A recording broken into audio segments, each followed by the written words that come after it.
to Health Frontiers, insights from the experts, where we dive deep into the world of healthcare with the brightest minds in the industry. I am your host, Dr. Shivangi Sharma, and today we have a very special guest with us, Dr. Sushma Saini. Dr. Sushma Saini is Associate Professor at the National Institute of Nursing Education, PGIMER, Chandigarh. With 37 years of experience in medicine and nursing, she brings a wealth of knowledge and groundbreaking perspectives to our discussion today. A very warm welcome, Dr. Sushma. I would like to start the podcast with my first question. Dr. Sushma, with 37 years of experience in nursing, you have witnessed significant changes in this field.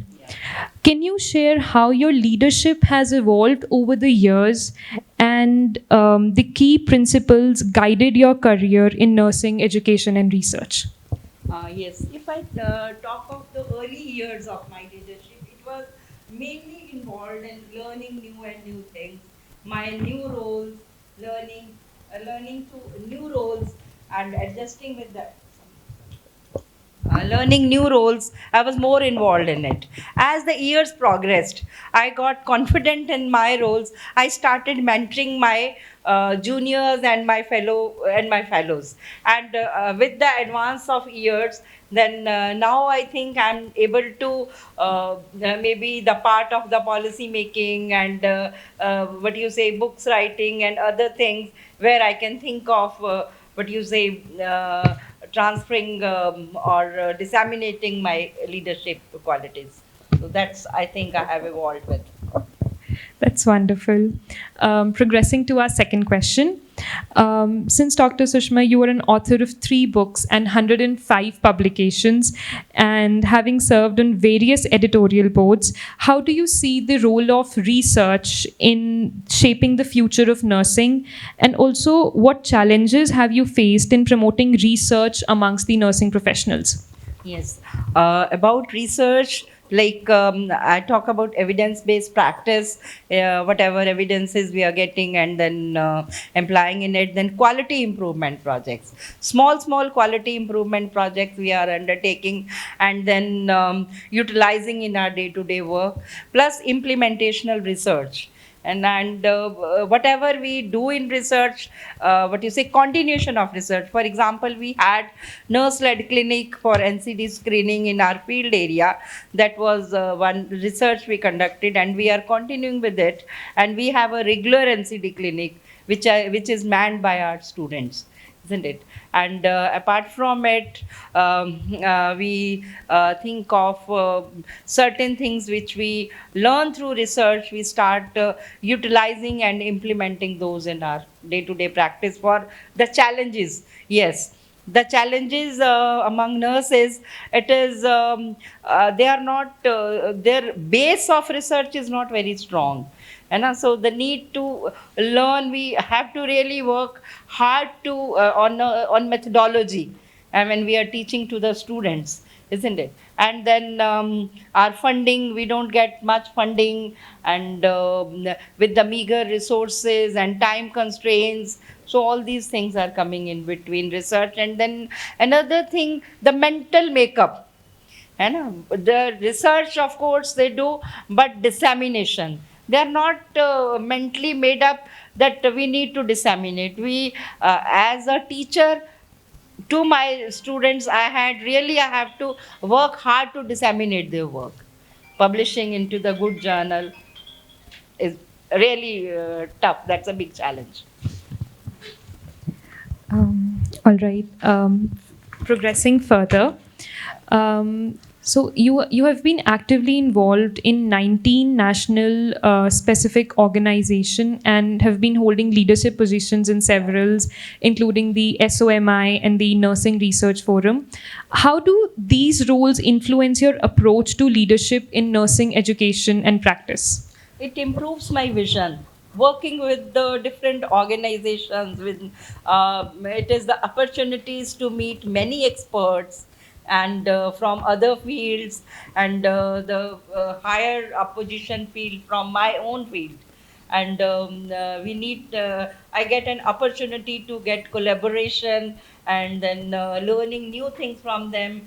And when I'm involved with these organizations, of course, we organize conferences, seminars, and other things. With that, I'm able to help other nurses also, and my own knowledge also increases, and then many new concepts which we what you say we take up in the conference or workshop, that also improves. So that way I think these organizations are helping me in improving my sphere. That's kind of very inspiring for all of us youngsters, because that inspires us to take more participation in such Yeah. organizations, and we get to expand our knowledge base. Yes. Thank you so much.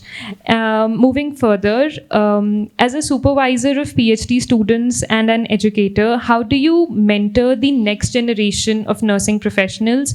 And what strategies do you foster? Do you use to foster a culture of research and innovation among students?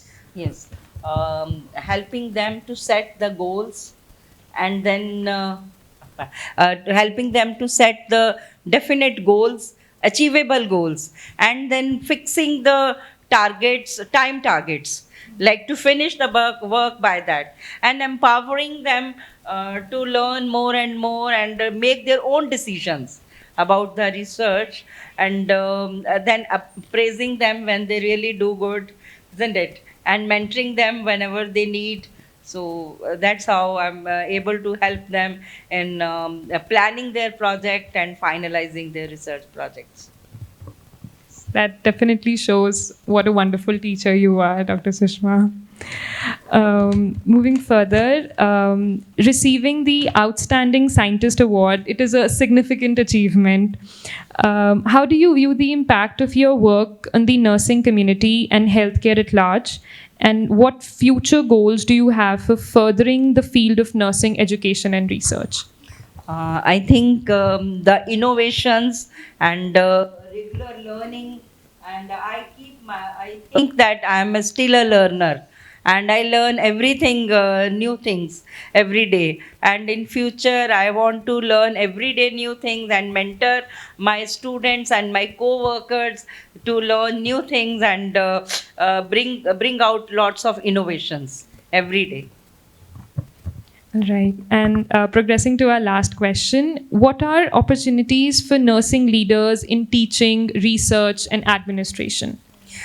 In teaching, if I say that we have nursing education is coming up in a big way. If in every state we have 100 to 150 nursing schools and colleges, isn't it? So the programs, the graduation, master's program, and even the doctorate program. So they are coming in a big way. So there is lot of opportunities in the field of education, and in the field of practice. You said second field of practice, no?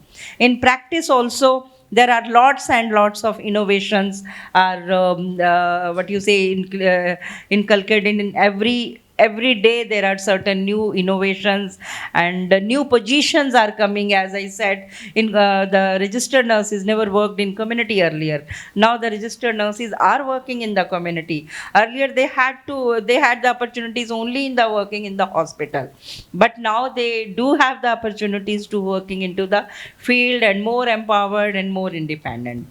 And talking of administrative positions, yes, we do have very few administrative positions, but still they are there in hospital. As I was discussing in my lecture also, like we have the supervisors and administrators which take care, which supervises at ward level, unit level, wing level, and then of course nursing superintendent and chief nursing officer are there.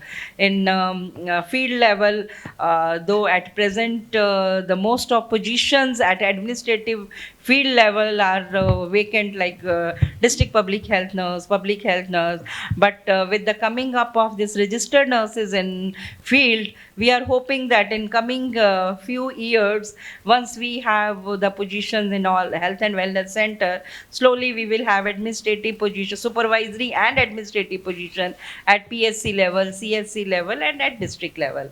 So we are hoping that. And then of course in ministry, we have the position of nursing advisor, additional nursing, what you say, additional nursing supervisor, and 3 4 positions we have in ministry. And now at present, the Indian Nursing Council is like the Indian Medical Council has changed into the Indian Medical Bill.